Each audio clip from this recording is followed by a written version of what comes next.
Ah tiens, vous êtes là. Justement, j'étais en train d'entretenir les plants de tomates qu'on avait plantés ensemble la dernière fois. Et aujourd'hui, dans la main du jardinier, eh bien, je vous propose de le faire ensemble. Première étape, les plants ont bien grandi depuis la dernière fois. Et donc, je vais continuer à les palisser sur le tuteur. J'utilise toujours mon fil de fer comme ceci, mais je vais le passer en 8.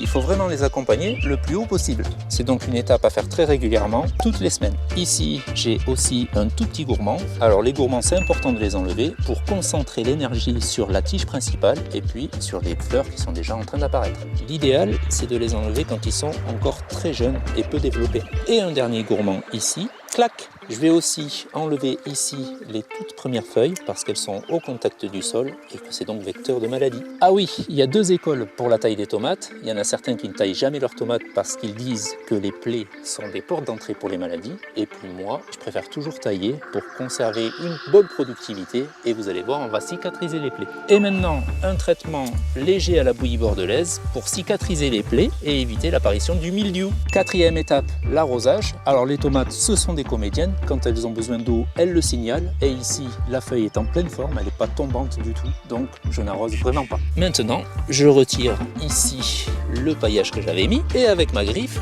je viens biner, donc bien aérer la terre, ici tout autour du pied. Cinquième étape, je profite du fait que j'ai biné et aéré la terre pour mettre du fumier de cheval qui va continuer d'enrichir. Je mélange un peu pour l'amener directement au contact des racines. Et puis bien sûr, je remets en place mon paillis d'herbes sèches. Quelques soins et de la chaleur, c'est tout ce que demandent les tomates. Alors vivement les premiers fruits dans l'assiette.